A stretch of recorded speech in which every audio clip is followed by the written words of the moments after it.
welcome to another car review video on the channel, and welcome to the 911 992 GT3 Touring. I can't believe I'm saying that. So thanks to Porsche GB for the loan of this car, and you might have seen OPR 911 on Seen Through Glasses channel recently, and also Piston Heads, and you might have also seen it on Collecting Cars, driven by none other than Chris Harris. And now it's my turn on my little YouTube channel. The GT3 Touring has already achieved a near mythical status, and it only came along with the 991 generation.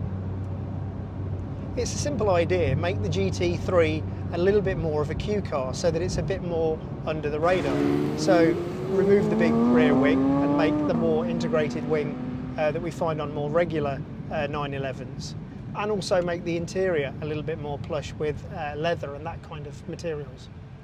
Some people have said that the Touring feels a bit softer than the regular GT3, and I think Porsche only admit to softening off the rear suspension a little bit because of the loss of the swan-necked wing. I think some people have said that it does feel softer, and it's probably because of the tyres, because I think the GT3 comes with Michelin's and this comes with Pirelli P0 Corsas. So apparently the tyre walls are a little bit softer, and that can help with this feeling a little bit more compliant and a little bit better on the road. Haven't driven the regular GT3, but it does feel stiff. It does feel like a race car for the road. So I'm just recounting what I've heard. I can't draw that comparison myself. And I know on Sports Car Radio that I listen to a lot, they've recently changed to their car to the Pirelli P0 Corsas, and they feel as though it makes a lot of difference. So most people know that the roads are pretty bad in this country, pretty bumpy, pretty potholed, but I've been driving this for a little while now, and I've still got all the fillings in my teeth. So yes, it is firmer, but it's still manageable on the road. And maybe it is those Pirelli P0 Corsas that are helping out with that. From a design point of view, on the exterior, it's, as with most Porsches, it's all about the details. So shotgun exhausts, check. Angry nostrils in the front bonnet, check. Wide rear diffuser, check. Lovely centre lock wheels, check. All really nice details that have sort of been handed down through the various GT cars over the years, and they really make this stand out to be something special. So with the Touring, there's no Club Sport option, so you can't option the roll cage in the back, which is probably good because it's supposed to be a sort of a more road usable, everyday usable road car. So the back seats have been deleted, it's just for luggage, but we've still got the lightweight carbon fibre bonnet and the lightweight Gorilla Glass as well. So these bucket seats are really expensive at nearly £4,000, but they do grip you really well in the corners, and they do feel pretty comfortable. I can still imagine feeling pretty okay after a long journey in these. They do, though, restrict being able to get things in the back a little bit, because obviously they don't flip forward.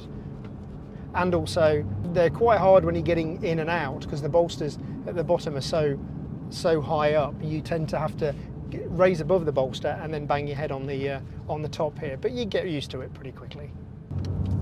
So if you're a car guy and you haven't been living under a rock, you'll know that the front suspension on the GT3 and GT3 Touring is double wishbone suspension, which is a bit of a revelation and a new thing for the 911, but it's been available on most kind of mid-engine supercars and sports cars for a long time. It even had it on my Mark 1 Mazda MX-5 or Miata. The dampers have got two modes, sport and track. We're in normal or sport at the moment, so it feels pretty compliant. So the previous generation Touring only came with a manual gearbox, but this one you get to option a 7-speed PDK. This one I'm driving now has got the Holy of Holies, it's got the 6-speed manual. I think a lot of people say that they think that the manual is better suited to the Touring car. I think it depends on really how you want to use it. I think, and what kind of touring you want to do. I think if you want to do long journeys on this, maybe it's because I'm getting old and I'm really turning into a PDK guy, I think it would be nice. You'd still have all the dynamics and the excitement of this GT3, but the fact that you can knock it into auto when you're pottering through London or somewhere like that would actually be quite nice. So I'm kind of a bit on the fence. I think most people will say touring manual, but I wouldn't mind either way, I think, to be honest. And I think if I was going to use it more of a daily, I'd probably go for the PDK. But stick me on a twisty Alpine path, I'd probably be moaning and wishing I had the manual. The pedal box is beautifully set up with lovely spacing between the pedals if you want to heel and toe. But as I mentioned before in the GTS video, I can't heel and toe, I'm not that good a driver, but they look like they would be perfect for it, and they're really nicely positioned and weighted. This 6-speed manual is sort of a bit like the GTS gearbox I mentioned, but even better. It's next level. It's rifle bolt, it's precise, it's Swiss watch. It's kind of as good as a manual gearbox is ever going to get. I think they've got the size and the thickness of the steering wheel just right. It feels absolutely perfect, and the position of the steering wheel to the gear stick is fantastic. It's just a little reach away, really nicely thought through. I think the steering, a lot of people have talked about the steering, that it can be quite darty. I haven't really found that on this car today, but it's definitely got an instant response when you actually turn in. I think what's really noticeable as well is the sort of the small amounts of input from, it's really sharp from dead ahead. There's, it instantly feels when you're turning the wheel. There's no dead spot in the center of the steering. I think Porsche have really thought the steering out nicely as well. There's the steering wheel. It's very simple. There's not too many buttons, so it really is about the steering inputs. You've got the kind of switch for the different modes for the suspension, and there's a couple of kind of controls for volume and stuff like that, but nothing else. It's very simple and keeps you focused on the road and the driving.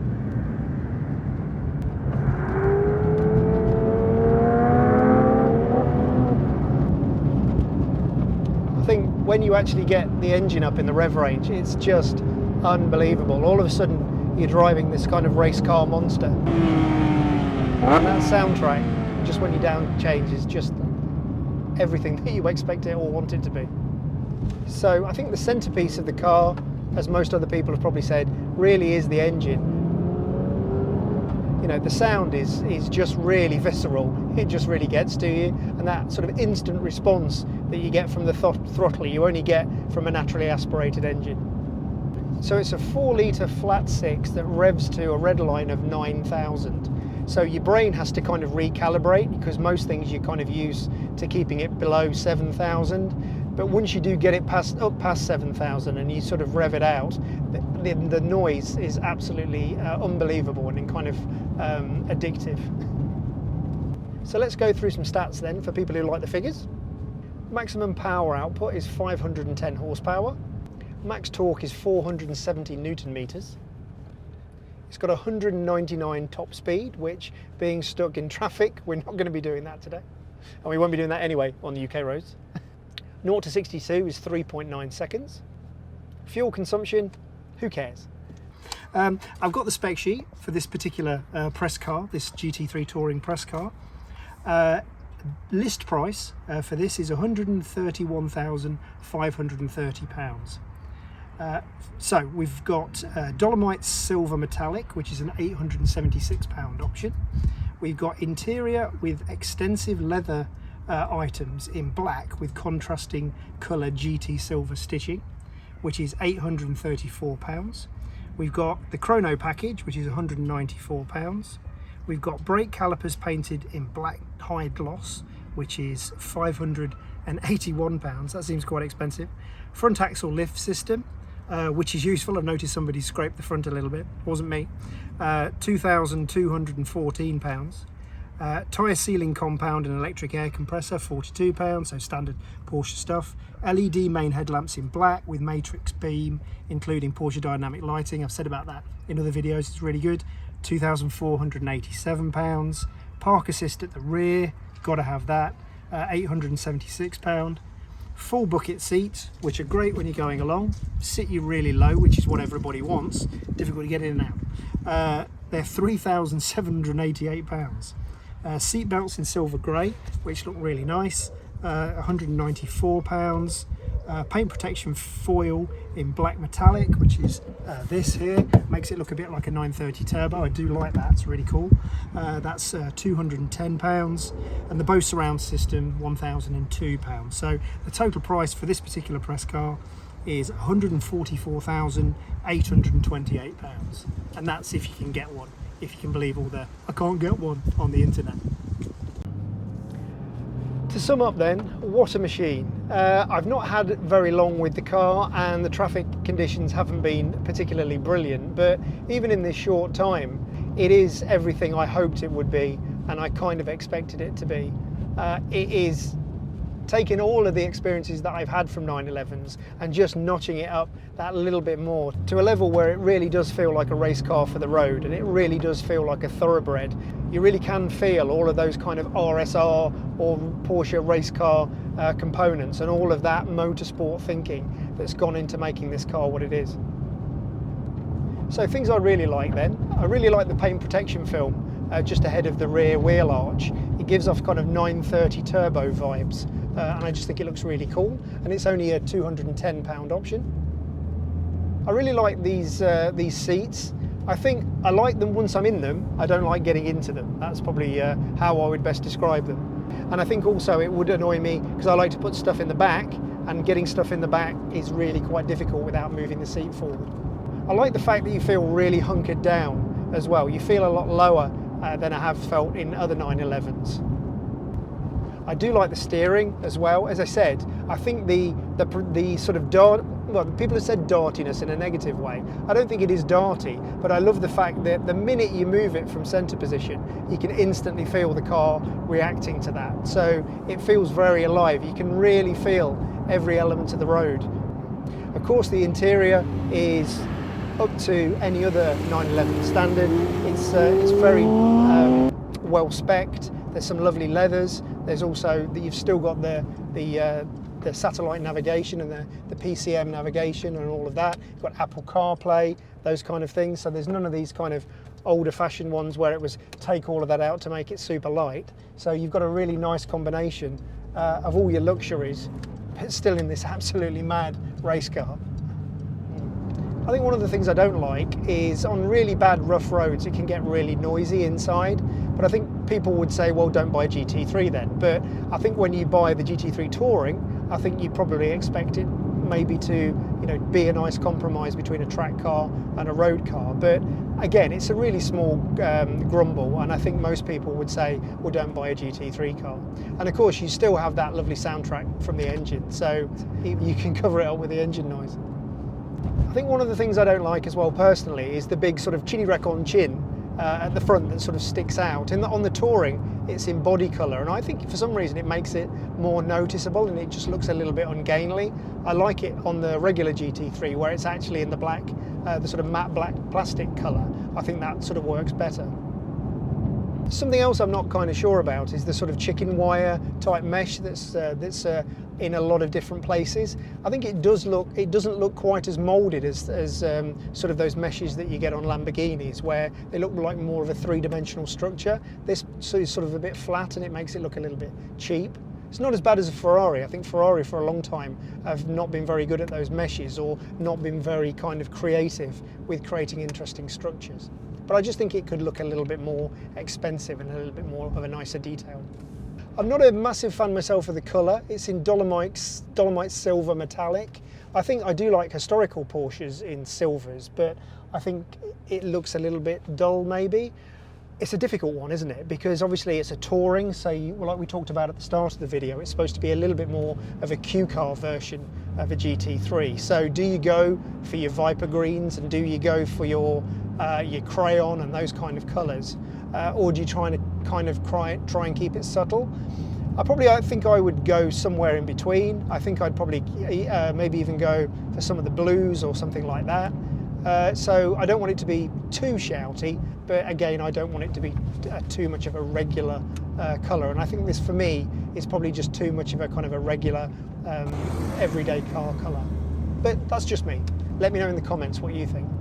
So I think a lot of people have probably already established that there's probably three things that you have to think about when you're choosing a GT3. Do you go for the GT3 or the GT3 Touring? Do you go for the manual or do you go for the PDK? And then where do you go with the colour? Is the regular GT3 go for a crazy colour, go for the shark blue? And go for a touring, go for something a little bit more understated? But I'm kind of unsure about what to go for, PDK or manual. I think if you're going to go for the full-fat GT3, I think you probably should go for PDK because you're going to use it on the track. Maybe then with the touring, it really is down to a personal thing. So it's completely down to how you're going to use it.